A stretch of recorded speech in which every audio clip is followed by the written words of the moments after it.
Garden রিচে বহুতল ভেঙে বিপত্তি এবং সকাল থেকে আমরা আপনাদের বলছিলাম যে দুজনের মৃত্যু হয়েছে, কিন্তু এই মুহূর্তে জানাচ্ছি মৃতের সংখ্যা বেড়ে দাঁড়িয়েছে 5, অর্থাৎ এখনো পর্যন্ত 3 জন বেশি। অর্থাৎ সকালবেলা যেটা সংখ্যাটা ছিল 2, এখন সেটা 5-এ দাঁড়িয়েছে এবং এখনো আটকে রয়েছেন প্রায় 5 থেকে 6 জন এবং নিকটবর্তী হাসপাতালে ভর্তি করা হয়েছে আহতদের।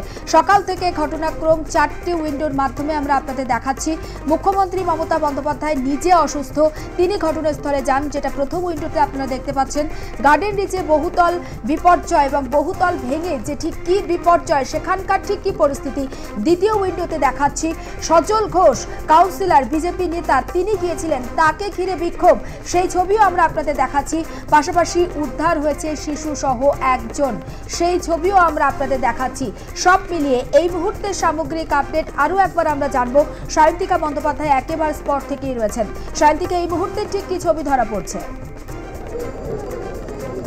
দেখো, কিছুক্ষণ আগেও কিন্তু আরও একজনকে উদ্ধার করে নিয়ে যাওয়া হলো হসপিটালে, তবে যেহেতু একেবারেই অ্যাম্বুলেন্সে করে তিনি ছিলেন, সেই কারণে আমরা এখনও পর্যন্ত বুঝতে পারিনি তাকে জীবিত অবস্থায় উদ্ধার করা সম্ভবপর হয়েছে না। তবে একটা কথা বারবার করে বলতে হচ্ছে জুলেখা, যে এইখানে পরিস্থিতি কিন্তু মারাত্মক রকমভাবে ক্রমাগত উত্তপ্ত হচ্ছে। এখনো পর্যন্ত মৃত্যুর সংখ্যাটা গিয়ে বেড়ে দাঁড়িয়েছে 5। কিছুক্ষণ আগেই সংবাদ মাধ্যমের পক্ষ থেকে আমরা যারা রয়েছি তাদের সঙ্গে কিন্তু এলাকাবাসীদের একটা তুমুল উত্তেজনাময় পরিস্থিতির সৃষ্টি হয় এবং একেবারে এই মুহূর্তে পুলিশের পক্ষ থেকে একটা ব্যারিকেড করে দেওয়া হয়েছে। আমরা কিন্তু সেখান থেকে দাঁড়িয়েই আমাদের কাজ করছি এবং যেটা এই বিষয়টাকে বাদ দিয়ে যদি মূল ঘটনা, সায়ন্তিকা অবশ্যই তোমার কথা শুনবো, তোমার কাছে যাব, কিন্তু আমি পিছনে দেখতে পাচ্ছি অনেকগুলো পুলিশ আধিকারিক রয়েছেন। একটু ছবি দেখতে দেখতে কথা বলি প্লিজ।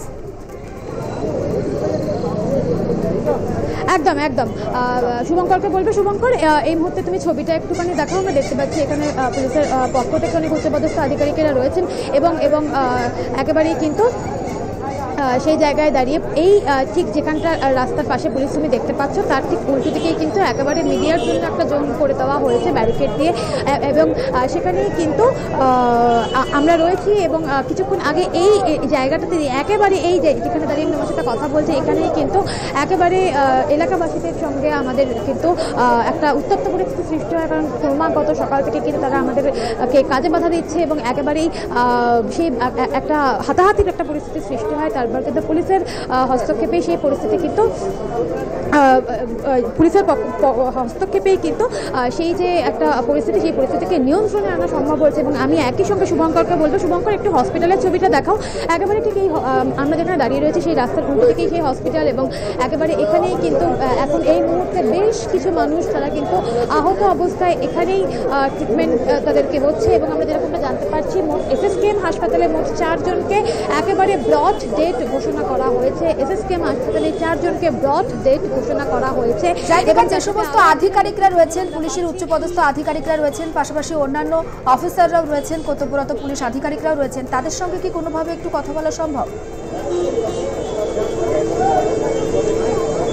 দেখো, একেবারেই আমি যেখানে দাঁড়িয়ে রয়েছি সেখানে কিন্তু একেবারেই আমার ক্যামেরা পার্সন কিন্তু আমার থেকে বেশ খানিকটা দূরে রয়েছে এবং সেই জায়গায় দাঁড়িয়ে সে কোনো রকমভাবে কিন্তু তাকে ক্যামেরা নিয়ে মুভ করার তার কোনো রকমে এই মুহূর্তে তার কোনো পারমিশন নেই, কারণ কিছুক্ষণ আগেই মিডিয়ার উপরে যে একটা হামলা হয়েছিল, একটা ক্যামেরা ভাঙচুর, ক্যামেরা কেড়ে নেওয়ার একটা বিষয় হয়েছিল, সেই কারণে পুলিশের পক্ষ থেকে কিন্তু কড়া নির্দেশ রয়েছে, কোনো রকমেই কোনো ক্যামেরা পার্সন এই যে ব্যারিকেড সেই ব্যারিকেড থেকে তারা বেরোতে পারবে না এবং সেই কারণেই আমরা একেবারে বাইরে থেকে এসে এই মুহূর্তে আমি তোমার সাথে কথা বলছি। তবে পরবর্তীকালে যদি তাদের সাথে কথা বলা সম্ভবপর হয় আমি চেষ্টা করবো অবশ্যই যদি তার সাথে কথা বলা যায়।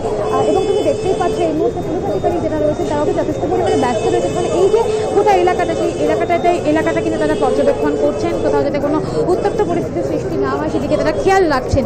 এবং এই মুহূর্তে তোমাকে জানিয়ে রাখবো যে এখনো পর্যন্ত কিন্তু মৃত্যুর সংখ্যাটা বেড়ে দাঁড়িয়েছে 5 এবং সেই বাড়িটির ভিতরে আরও কিছু মানুষ তারা কিন্তু এখনো আটকে রয়েছেন। যত সময় গড়াচ্ছে আমরা কিন্তু কেউ স্পষ্ট করে বলতে পারছি না যে কখন এই উদ্ধার কাজ শেষ হবে, কারণ রেস্কিউ অপারেশন এখনো পর্যন্ত চলছে। তুমি দেখতে পাচ্ছ যে গোটা এলাকাটায় কিন্তু আস্তে আস্তে কার্যত লোকারণ্য হয়ে হচ্ছে। আমি শুভঙ্করকে বলবো, শুভঙ্কর যদি বাইরে আসা যায়, আমরা একটুখানি পরিস্থিতিটা একটুখানি খতিয়ে দেখবো, পরিস্থিতিটা একটুখানি তুলে ধরবো, এলাকার মানুষজনের সাথে যদি একটুখানি কথা বলা যায়। শুভঙ্কর, যে ছবিটা দেখাচ্ছে তুমি দেখতে পাচ্ছ জুলেখা, এবং সেই জায়গায় দাঁড়িয়ে এবং একটা বিষয় কিছুক্ষণ আগেও যখন সজল ঘোষ তিনি যখন এসেছিলেন, সজল ঘোষকে কেন্দ্র করে কিন্তু পরিস্থিতি অত্যন্ত উত্তপ্ত হয়ে ওঠে এবং সেই জায়গায় সজল ঘোষকেও কার্যত একেবারে এলাকার যারা একাংশ যুবক, উত্তপ্ত যুবকরা যারা ছিলেন তারা কিন্তু একেবারে ধাক্কাধাক্কি দেয় এবং বিজেপি বিরোধী স্লোগান কিন্তু তারা দিচ্ছিলেন। এবং তুমি দেখতে পাচ্ছ এই মুহূর্তে একেবারে হসপিটালের সামনে গোটা রাস্তাটায় একেবারে কিন্তু লোকে লোকারণ্য এবং যত সময় গড়াচ্ছে উদ্বেগের প্রবাহ কিন্তু আরও খানিকটা বাড়ছে। কখন এই উদ্বেগটা শেষ হবে সেটা কিন্তু বোঝা যাচ্ছে না এবং স্বাভাবিকভাবে এই হসপিটাল থেকে কোনো অ্যাম্বুলেন্স বেরিয়ে এলেই একটা চিন্তা হচ্ছে তাহলে কি আরও কোনো মৃত্যুর খবর। এখান থেকে কিন্তু এসএসকেএমের দিকে কাউকে নিয়ে যাওয়া হচ্ছে। আমি চেষ্টা করবো একটুখানি সেদিকটায় যাওয়ার, দেখার, সেই ছবিটা তুলে ধরা তুমি দেখতে পাচ্ছ।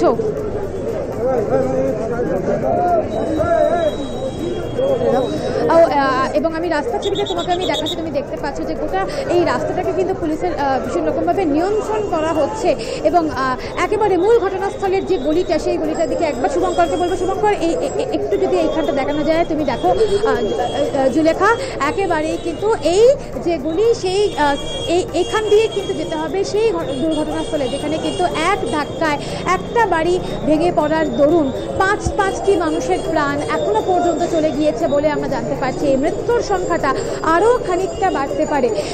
এবং দাদা একটা বিষয় যেটা একটুখানি জানতে চাইবো যে আরও কতজন মানুষ আটকে রয়েছে কিছু কি জানেন? তিনজন আছে ভিতরে, তিনজন ভিতরে আছে। এখনো পর্যন্ত কতজন মারা বলতে যদি তিনজন এখানে আও আছে, 5 জন বার হয়েছে, 3 জন আও আছে। হ্যাঁ, আও আমি জানিনি, আমি তো এখানে এইছি। কালকে রাত থেকে কি দেখলেন, কি শুনতে দেখিনি, আমি এইখানে এইছি, আমি রাত্রিবেলা চলিনি। দাদা কালকে রাত্রেবেলা ছিলেন, কিছু দেখেছেন? কিছু দেখিনি, আমরা সকালেই যা দেখছি। সকাল থেকে কি দেখলেন? সকালেই আসছে যাচ্ছে অ্যাম্বুলেন্স করে, এইটাই দেখলাম আর কি। কতজনের মৃত্যুর খবর পেলেন? এটা বলতে পারছি না, কতজনের মৃত্যু হয়েছে এটা বলতে পারছি না। একদমই তুমি শুনতে পেলে একজন কিন্তু স্পষ্টভাবে জানিয়ে দিলেন এখনো ভেতরে 3 জন রয়েছেন এবং আমরাও কিন্তু সাথীকা একটা বিষয় একটু স্পষ্ট করতে চাইছি, ভিতরে যারা আটকে রয়েছেন সেটা 3 জন হোক কিংবা 4 জন হোক সংখ্যাটা স্পষ্ট নয়, কিন্তু যারা আটকে রয়েছেন তাদের কি কোনো রকম কোনো রেসপন্স পাওয়া যাচ্ছে? কারণ গতকাল রাত্রি মধ্যরাত থেকে সময়টা এখনো পর্যন্ত দীর্ঘ সময় এবং সময়টা অনেকটা বাড়ছে। আর যে ব্যক্তিকে অ্যাম্বুলেন্সে করে নিয়ে যাওয়া হলো তার কি কোনো পরিচয় পাচ্ছ? দেখো এখনো পর্যন্ত কোনো রকম কোনো পরিচয় পাইনি। স্যার এদিকে স্যার এই মুহূর্তে যাকে নিয়ে যাওয়া হলো তাকে কি এসএসকেএম স্যার এই মুহূর্তে যাকে নিয়ে যাওয়া তাকে কি এসএসকেএম নিয়ে যাওয়া হলো? তুমি দেখতে পাচ্ছ তুমি তাকে যখন আমরা জিজ্ঞাসা করছিলাম তার কাছ থেকে কিন্তু কোনো রকম কোনো উত্তর কিন্তু আমরা পেলাম না এবং সেই জায়গায় দাঁড়িয়ে মনে করা হচ্ছে আরও একজনকে কিন্তু নিয়ে যাওয়া হলো। এবং সব থেকে গুরুত্বপূর্ণ যেটা বিষয় তুমি যেটা প্রশ্ন করলে যে এতটা সময় গড়িয়ে গিয়েছে তারা কেমন রয়েছেন, প্রত্যেকটা মুহূর্তেই কিন্তু তাদের সঙ্গে যোগাযোগের একটা চেষ্টা চালিয়ে যাওয়া হচ্ছে। আরও বেশ খানিকটা সময় লাগবে, কিন্তু কতক্ষণ সেই সময় সেটা কিন্তু এখনো পর্যন্ত স্পষ্ট নয় যে এই উদ্ধার কার্য কখন শেষ হবে। জুলেখা, আমরা সকাল থেকে দেখেছিলাম ঘটনাস্থলে মেয়র ফিরহাদ হাকিম ছিলেন, সুজিত বসু ছিলেন, মালা রায়কে দেখেছি, পাশাপাশি সজল ঘোষ গিয়েছিলেন। এই মুহূর্তে আর কাদেরকে দেখতে পাচ্ছ? কোনো রাজনৈতিক ব্যক্তিত্ব কিংবা পুলিশের কোনো উচ্চপদস্থ কর্তা? সামগ্রিক বিষয়টা আরও একবার জানবো। দেখো এই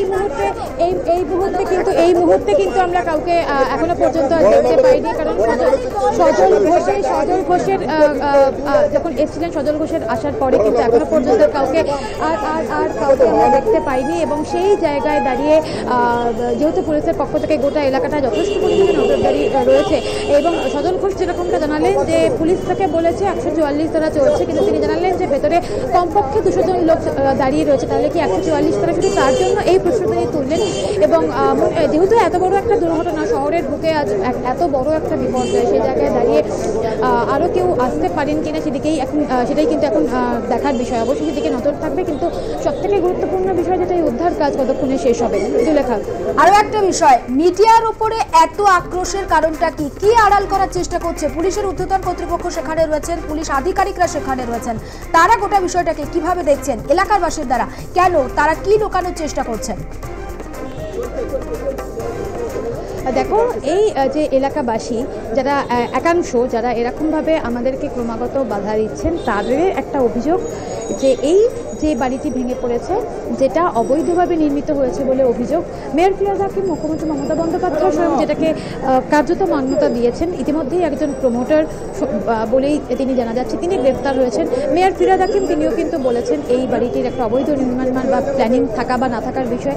সেই জায়গায় দাঁড়িয়ে এলাকাবাসীদের এই একাংশ যারা ক্রমাগত আমাদেরকে বাধা দিয়ে যাচ্ছেন, তাদের বক্তব্য এই বাড়িটি যে অবৈধ নির্মাণ বা ইলিগাল কনস্ট্রাকশন, এটা বলা যাবে না। কিন্তু কেন বলা যাবে না তার কিন্তু কোনো রকম কোনো উত্তর নেই। এর আগে সকাল থেকে কিন্তু লাগাতার সেই ছবিটা আমরা দেখিয়ে যাচ্ছি যে একটু ইন্টারাপ্ট করছি সায়ন্তিকা, ইল্লিগাল কনস্ট্রাকশন বা অবৈধ নির্মাণ এটা বলা যাবে না, তার মানে কি এলাকার বাসিন্দারা প্রকান্তরে এটাকেই সাপোর্ট করছেন, অবৈধ নির্মাণ যে হোক? পাশাপাশি আরো একটা প্রশ্ন আমি ইনপুট করছি এর সঙ্গে, এই যে বাড়িটা তৈরি হয়েছে, বিল্ডিংটা তৈরি হয়েছে, একটা বিল্ডিং এ তো ক্যাপাসিটি থাকে, সেক্ষেত্রে এই বিল্ডিংটা কি দোতলা কিংবা তার বেশি কোনো ক্যাপাসিটি বহন করার ক্ষমতা ছিল, যে 5 তলা ক্যাপাসিটি বহন করতে পারতো না? এর ঠিক ক্যাপাসিটি কত ছিল, কি জানতে পারছো? একেবারে এই যে বিষয়টা তুমি এলাকাবাসীর যে বিষয়টা বললে, একেবারেই প্রকারান্তরে তাদের কিন্তু এই যে দাবি যে কোনো রকমেই অন লাইভ বা কোনো রিপোর্টিং বা কোনো খবরের লেখার ক্ষেত্রেও ইললিগাল কনস্ট্রাকশন এটা বলা যাবে না। কিন্তু কেন বলা যাবে না তার কোনো সদুত্তর নেই। যখন আমরা প্রশ্ন করতে গেলাম, লাগাতার কিন্তু আমাদের সঙ্গেও তাদের একটা বাদানুবাদ, ধাক্কাধাক্কি, ক্যামেরা কেড়ে নেওয়া, হুমকি, শাসানি, এই প্রত্যেকটাই কিন্তু আমরা একদম ফেস করেছি। এবং আমাদেরকেও, আমরা যখন কিছুক্ষণ আগে সকালবেলা হসপিটালের সামনে থেকে যখন লাইভ করছিলাম, তখন সেই জায়গায় দাঁড়িয়ে আমাদেরকেও কিন্তু হুমকি দেওয়া হয়েছিল সেই জায়গা থেকে, অর্থাৎ এই হসপিটালের সামনে থেকে সরে যাওয়ার জন্য। এলাকাবাসীও একটা প্রশ্ন করে উঠে যাচ্ছে, তাহলে কি এলাকাবাসীও জানতেন এটা ইলিগাল কনস্ট্রাকশন, এবং সেক্ষেত্রে কি এলাকাবাসী ইচ্ছে করেই সেটাকে প্রকাশ্যে আনতে চাইছেন না? অথচ তারা জানেন যে এই যে একটা ইলিগাল কনস্ট্রাকশন, তারই জেরে তাদেরই কার্যত 5 জন প্রতিবেশী, এখনো পর্যন্ত আমরা যেটা জানতে পারছি, 5 জন প্রতিবেশী প্রাণ হারিয়েছেন। তাহলেই সেটাকে আমরা যখন বলছি যে এটা একটা অবৈধ নির্মাণ অভিযোগ যেটা সামনে এসছে, সেটাকেই যখন আমরা তুলে ধরছি, তাহলে কেন বাধা দেওয়া হচ্ছে? অন্যদিকে তুমি যে ক্যাপাসিটির যে বিষয়টা জিজ্ঞাসা করলে, একেবারেই তাই, এরকম একটা সম্ভাবনাও, এরকম একটা অভিযোগও কিন্তু ইতিমধ্যেই সামনে এসেছে। এবং বাড়িটি যে সমস্ত সামগ্রী দিয়ে তৈরি হয়েছিল, তার গুণগত মান নিয়ে কিন্তু ইতিমধ্যেই প্রশ্ন উঠে গিয়েছে যে সমস্ত সামগ্রীগুলো দিয়ে তৈরি হচ্ছিল তা গুণগতভাবে যথাযথ কিনা। এমনিতেই তো মেয়র ফিরহাদ হাকিম তিনি যেরকমটা জানালেন যে একটা অবৈধ নির্মাণের একটা বিষয় রয়েছে, বাড়িটির প্ল্যানিং ছিল না, ঠিকঠাকভাবে ছিল না, সেই একটা বক্তব্য তার গলাতে আমরা শুনেছি। এবং মুখ্যমন্ত্রী মমতা বন্দ্যোপাধ্যায় তিনিও দোষীদের বিরুদ্ধে আশ্বাস দিয়েছেন। তাহলে একটা বিষয়, সেই যারা এলাকাবাসী যারা বলছেন যে কোনো রকমভাবেই এটাকে ইলিগাল কনস্ট্রাকশন বলা যাবে না, কেন বলা যাবে না, সেই উত্তর কিন্তু কার্যত আমরা খুঁজছি, কিন্তু সেই উত্তর এখনো মেলেনি, এমনটা কিন্তু বলাই যায়। একেবারে নজর থাক সায়ন্তিকা, নজর রাখো। আপাতত ধন্যবাদ। এবং গার্ডেন রিজে কি ঘটনা ঘটেছে সকাল থেকে এখনো পর্যন্ত লাগাতার সেই ছবি আমরা আপনাদের সামনে তুলে ধরেছি। এবং গার্ডেন রিজের 134 নম্বর ওয়ার্ড, যেখানে এই বেআইনি নির্মাণ এবং সেটি ভেঙে পড়ে মৃত্যু হয়েছে এখনো পর্যন্ত 5 জনের। 5 জন সহনাগরিককে আমরা হারিয়েছি এবং আহতের সংখ্যা 15 থেকে 16 জন এখনো পর্যন্ত চাপা পড়ে রয়েছে ওই চাইয়ের নিচে। 3 থেকে 4 জন, সংখ্যাটা স্পষ্ট নয়। যত দ্রুত সম্ভব তাদেরকে সেখান থেকে উদ্ধারের চেষ্টা করা হচ্ছে এবং এনডিআরএফ, দমকল, এলাকার বাসিন্দারা তারা লাগাতার উদ্ধারে সাহায্য করছেন। তবে তার মধ্যে সবথেকে তাৎপর্যপূর্ণ, খবর সংগ্রহ করতে গিয়ে বাধার সম্মুখীন হতে হচ্ছে সংবাদ মাধ্যমকে। তাহলে কি কিছুটা লুকানোর চেষ্টা করছেন এলাকার বাসিন্দারা, নাকি কিছু আড়াল করার চেষ্টা করছেন, নাকি কেঁচো খুঁড়তে কেউটে বেরিয়ে আসবেন? তার জন্য এই লুকোছাপা।